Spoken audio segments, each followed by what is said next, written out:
Huh? Hmm? Huh.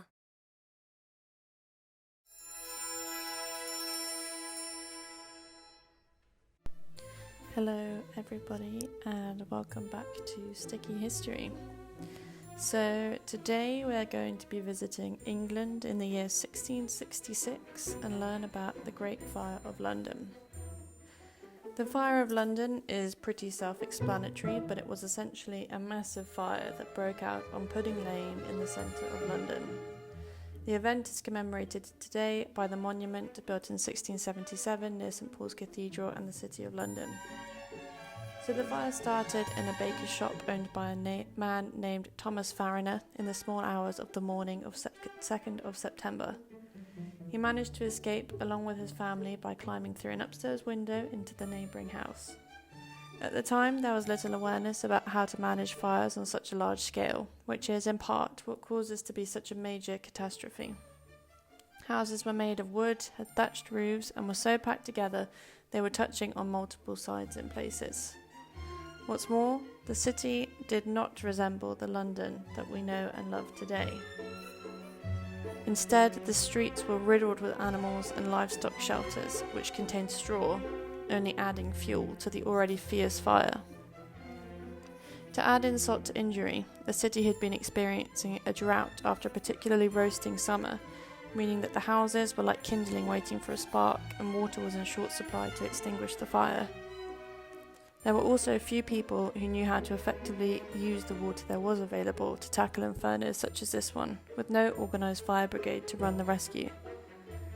What's more, as bad luck would have it, an easterly wind was blowing over the city on the week of September the 2nd, leading the fire to spread even more wildly, and its path was not blocked by the Thames.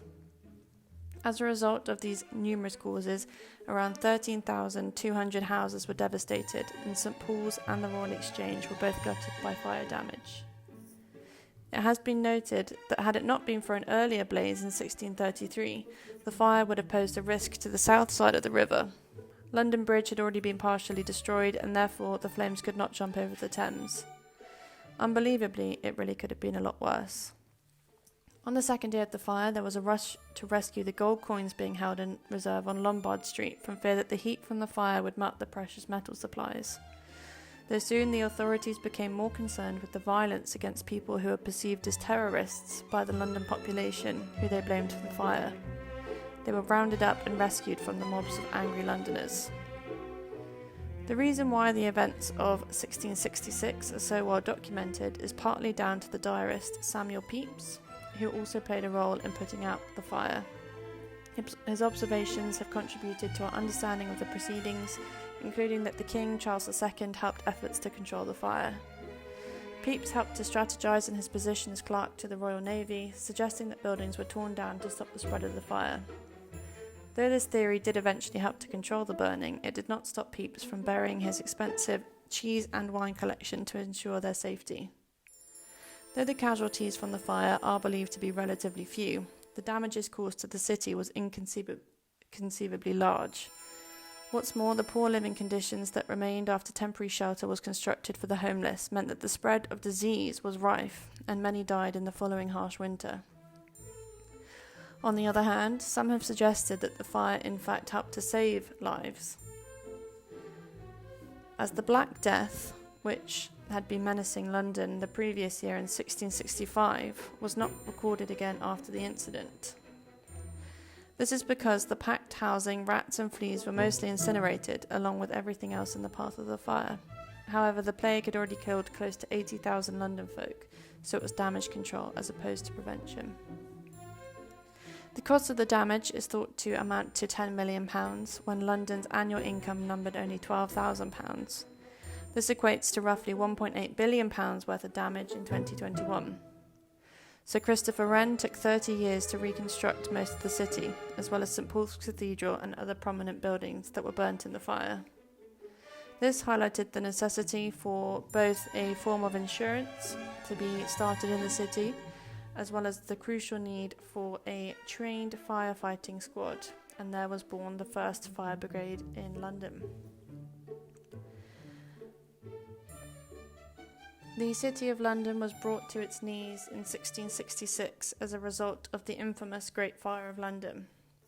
The site is now marked by the monument, an impressive structure from the 17th century. I was actually in London this week and can confirm that it's very impressive. It's a must-see. The fire devastated much of London, having originally started on Pudding Lane, but spread very quickly because of the poor housing materials and cramming in a city with a large population and little space. Samuel Pepys's notes have provided us with an accurate account of much of what took place over the days which were engulfed in fire, and he had an active role in fire control department, eventually helping to stop the flames from devouring more of the capital. The damage and destruction caused was monumental, with several important buildings being incinerated and ordinary people's houses destroyed. However, optimistically, some historians have proposed that the fire helped to limit the spread of the plague, which was rampant in Europe at the time, killing around 35% of the total population of Great Britain. Yet, it is impossible to say whether the Black Death would have returned without the fire, so the devastating effects certainly outweigh the positive notes in this case.